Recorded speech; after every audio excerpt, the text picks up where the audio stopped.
오늘은 열왕기하 마지막 구절이 되겠습니다. 열왕기하 1장 1절 2절을 한번 읽어보면 이렇습니다. 아합이 죽은 후에 모압이 이스라엘을 배반하였더라.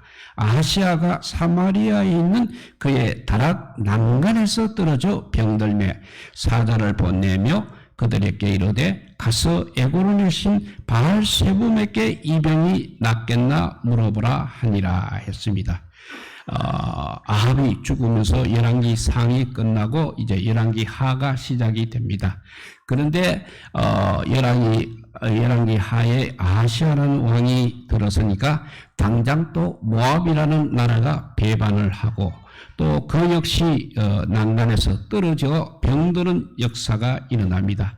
그런데 병들었으면 하나님 앞에 와서 선지자들을 통해서 물어봐야 되는데 에고론의 신 바알세붐에게 이 병이 낫겠나 하고 물어봤습니다.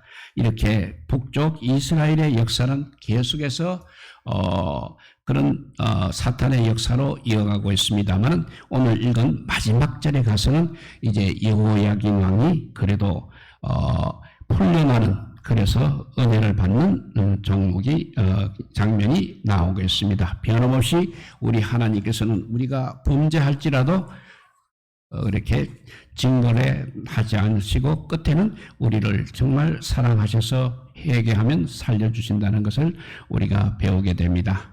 먼저 이런 예화가 있습니다. 일본에 다하라 요네코 여사라는 분이 계십니다. 그분은 나이 18세 때에 삶의 깊은 좌절을 이기지 못해서 자살을 결심하고 달려오는 열차에 몸을 던지게 되었습니다. 자신이 원하던 대로 그렇게 죽었으면 좋으련만 죽는 대신에 두 발과 왼손과 왼팔 그리고 오른쪽 손가락 2개를 잃어버렸습니다. 그러니까 그의 사지 중에서 남은 것이라고는 오른쪽 팔 그리고 오른쪽 손가락 3개 뿐이었습니다. 처음보다도 오히려 더 절망적인 환난과 근심의 상황이 그에게 찾아온 것입니다. 그래서 살고 싶은意欲도 살아야 할 이유도 이제는 없어져 버렸습니다. 갖가지 방법으로 계속해서 이제 자살을 시도를 하기는 하지만 남아있는 세 손가락으로 자살하는 것도 그렇게 용이하지 않았다는 것입니다. 이제 절망의 밑바닥, 기가 막힌 웅덩이에 빠진 다하라 요네코에는 더 이상 살아야 할 이유가 전혀 없었습니다. 그때 그녀는 선교사 지망생이 있던 젊은 청년 아키토시라는 사람을 만나서 예수 그리스도를 영접하게 되고 새 생명을 얻게 되었습니다. 더욱 놀라운 것은 그 아키토시라는 청년이 요네코에게 청혼까지 했다는 사실입니다. 그래서 요네코는 그의 청혼을 받고 그와 결혼해서 꿈에서조차 상상하지 못할 새 가정을 이루었습니다. 그 후 요네코 여사는 주님께서 베풀어 주신 그 크신 은총에 보답하기 위해서 작은 자를 섬김으로 평생도록 주님을 잘 섬기리라 결심하였습니다. 그리고 부유하지만 예수님을 모르는 자들, 힘은 있지만 진리에 눈먼 자들, 건강하나 참 생명을 지니지 못한 사람들을 섬기며 살기 시작했습니다. 그리고 그들에게 예수님을 증거했습니다. 수많은 사람들이 그는 요네코의 헌신과 승림의 감동을 받아 예수님을 믿고 돌아온 역사가 일어났습니다. 그런 자신의 삶을 통해서 일어나는 일을 목격하면서 요네코 여사는 주님을 향해서 이렇게 고백을 했습니다. 하나님, 저에게는 손가락 3개나 남아 있습니다. 라고 고백을 했습니다. 한 팔과 2발 그리고 7개의 손가락과 10개의 발가락을 잃어버렸기에 자신에게는 아무것도 없다고 생각을 했습니다. 깊은 웅덩이와 수렁에서 정말 가슴 아픈 환난 속에서 또 근심 속에서 살아가야 할 요네코였습니다.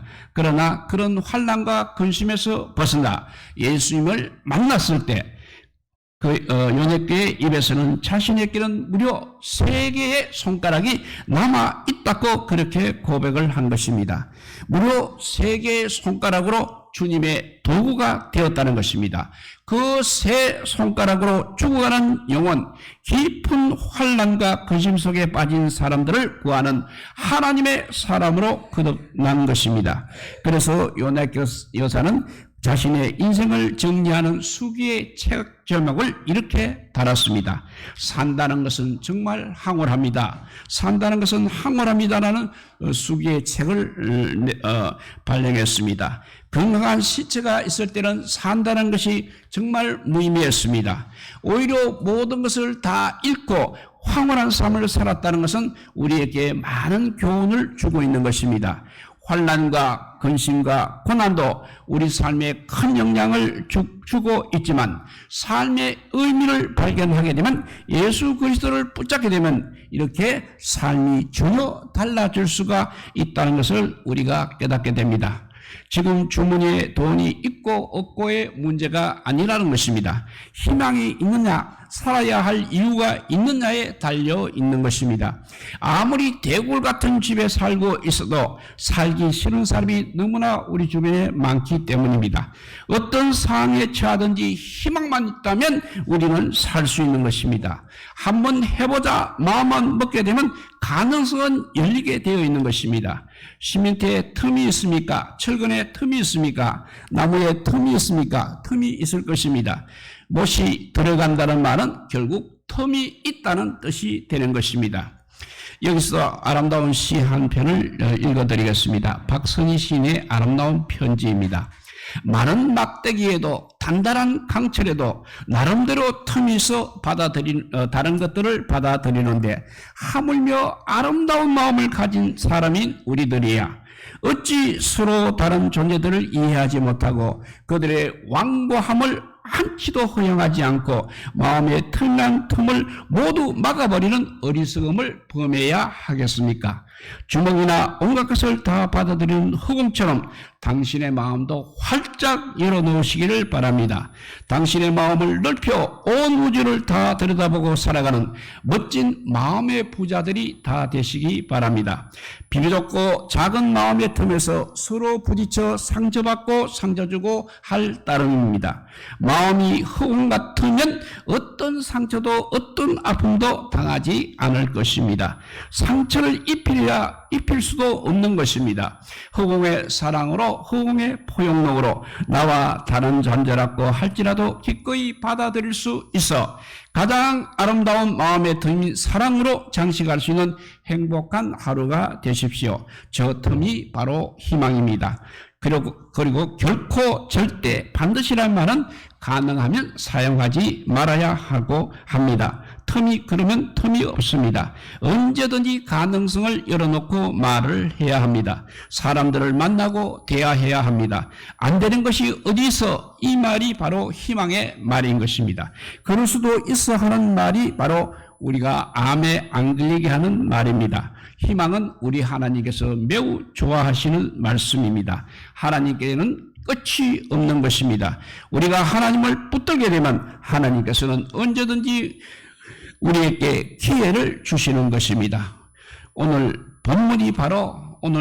우리가 읽은 본문이 바로 희망의 하나님이심을 우리에게 보여주고 계십니다. 유다가 BC 586년에 바벨론에 의해서 멸망을 당했습니다. 하나님 말씀에 너무나 불순종했기 때문입니다. 보통 망한 것이 아니라 완전히 망해버렸습니다. 하나님께서는 자신의 성전까지 완전히 부숴버리면서까지 하나님의 말씀대로 살지 않으면 얼마나 비참하게 되는지를 보여주셨습니다. 백성들은 둘 중 하나가 포로가 됩니다. 그래도 포로로 끌려간 사람들은 살겠지만 나머지들은 다 죽임을 당하였습니다. 희망은 바로 포로로 끌려간 사람들에게 있었다는 것입니다. 에레미야 선지자는 멸망을 앞둔 이스라엘과 왕들에게 이렇게 선포했습니다. 항복해야 산다. 그렇게 선포를 했습니다. 하지만 이 말은 어떤 면에서 보면 매국노가 하는 말이기에 아무도 믿지를 않았습니다. 그래서 에레미야 선지자는 죽을 고비를 무척 많이 넘겨야 했습니다. 오늘 말씀의 주인공인 여호야긴 왕은 이스라엘에서 마지막에서 두 번째 왕입니다. 여호야긴은 18살에 왕이 되어서 겨우 석 달 즉위 후에 느부갓네살에게 대항하다가 포로로 끌려갔습니다.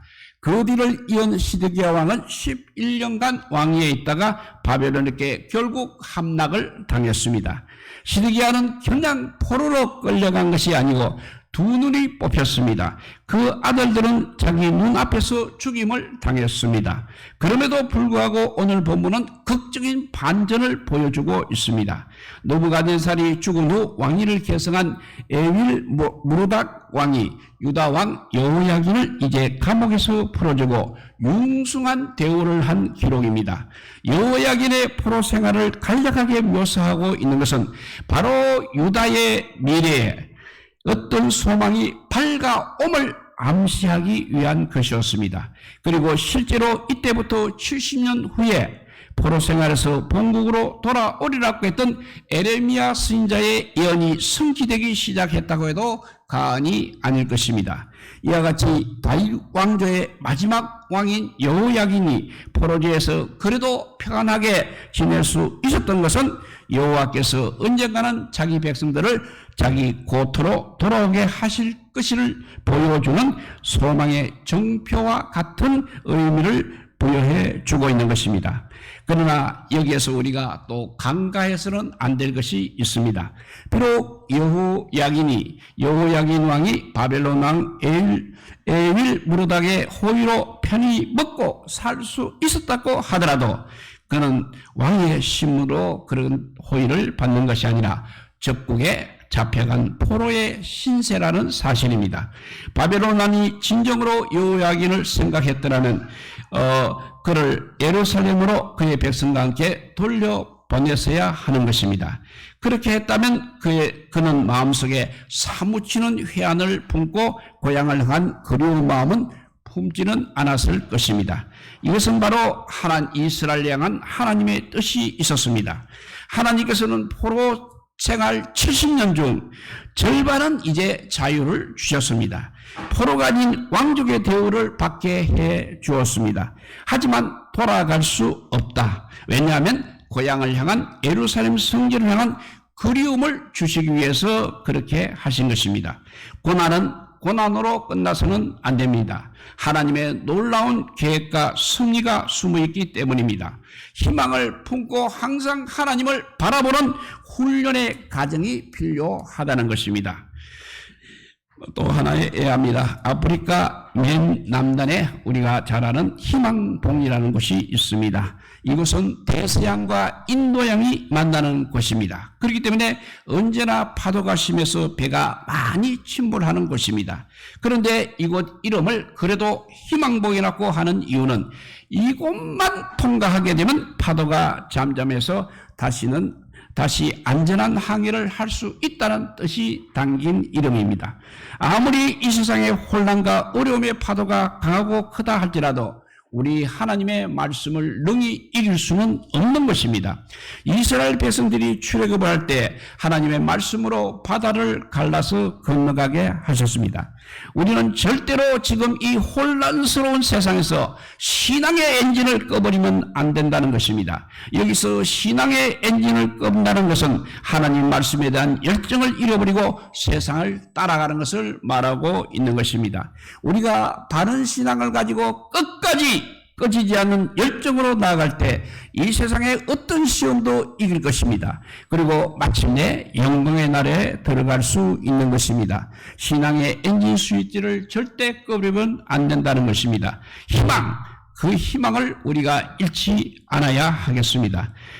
왜냐하면 우리의 길은 다음 세상이 있기 때문입니다. 그래서 우리가 산다는 것이 황홀하다는 것입니다. 산다는 것은 고통입니까? 그래도 우리는 희망을 가져야 하는 것입니다. 모든 것이 다 잘 될 것입니다. 그리고 반드시 길이 있을 것입니다. 그래서 우리는 할 수 있는 것입니다. 우리의 길은 끝이 없는 것입니다. 그러기 위해서 우리는 변화가 필요한 것입니다. 내가 변하면 아무것도 안 변해도 달라진다는 것입니다. 마지막 이해합니다. 신앙생활을 열심히 하는 며느리가 있었습니다. 신앙이 없는 가정에 시집을 나서 혼자만 교회에 열심히 다녔습니다. 시댁 식구들은 하나같이 며느리가 교회에 나가는 것을 달가워하지 않았습니다. 하루는 시아버지가 아가야 이번 일요일에는 교회를 가지 말라. 바쁜 일이 있다. 고추밭에 가서 고추대를 다 뽑아야 한다. 하루 종일 일을 해야 하니까 이번 일요일에는 교회에 가지 말라고 그렇게 말씀하시는 것입니다. 며느리는 고민을 했습니다. 그러다 좋은 방법을 생각해 내었습니다. 며느리는 토요일 밤에 가족들은 다 잠을 자고 있는데 혼자 조용히 일어나서 고추밭으로 나갔습니다. 그리고는 그 넓은 고추밭의 고추를 밤새도록 다 뽑아서 묶어 놓았습니다. 다음날 주일이 되었습니다. 아버님, 저 교회 다녀오겠습니다 라고 말했습니다. 그러니까 시아버지께서 역증을 내시면서 말씀하십니다. 아가야, 오늘 고추밭에 고추대를 뽑아야 하니까 교회 가지 말라고 하지 않았냐 하니까 며느리가 아버님 고추대를 다 뽑아 놓았습니다. 그러니까 시아버지가 언제 다 뽑았다는 것이냐 하고 물으니 어제 밤이 새도록 다시 뽑아 나왔습니다 라고 대답을 했습니다. 시아버지가 깜짝 놀라서 가보았습니다. 고추대가 다 뽑혀 묶여져 있는 것이었습니다. 그 사건에 모든 가족들이 감동을 받아서 그 외에는 모두 다 교회에 다니게 되었다는 이야기입니다. 보통 이런 상황이 되면 그리고 핍박을 한다면 그래도 교회는 난 가야 한다, 지면 안 된다 생각을 하게 될 것입니다. 아니면 반대로 시아버지가 무서워서 교회 가는 것을 쉬게 될 것입니다. 우리는 이 며느리의 태도를 우리가 배워야 하는 것입니다. 불평하고 원망하지 마시고 내가 할 일을 하는 것입니다. 상대방이 변한다는 것은 너무나 어려운 일입니다. 내가 변하면 모든 것이 수월한 것입니다. 그러면 주변의 사람들도 저절로 변하게 되어 있습니다. 이런 사람이 바로 희망의 사람이 되는 것입니다. 특별히 2024년은 어느 해보다도 어렵고 힘든 한 해가 될 것입니다. 그래도 살 길은 희망과 변화가 살 길인 것입니다. 우리가 이 희망과 변화라는 이 말을 새기면서 믿음으로 살아가시기 바랍니다. 하나님께서 여호야긴 왕을 37년 만에 높이신 것처럼 때가 되면 우리를 반드시 높여주실 것입니다. 고생한 만큼 우리 하나님께서는 우리 성도들을 반드시 크게 서실 것입니다. 우리 모두 믿음의 대열에서 이탈하지 마시고 끝까지 희망과 변화로 살 길을 찾아가서 하나님의 은혜가 풍성한 성도들이 다 되시기를 우리 주님의 이름으로 축복드립니다. 기도하겠습니다. 사랑의 하나님 감사합니다. 이 어려운 시기입니다. 이 어려운 시기가 이때만 있는 것이 아니라 오래전부터 세상이 생길 때부터 아버지여 있어 왔습니다마는 그때마다 모두들 아버지여 그 어려움 속에서 원망과 불평을 했지만 이게 오늘은 아버지여 희망과 변화만이 살 길이라는 것을 우리에게 가르쳐 주시니 감사합니다.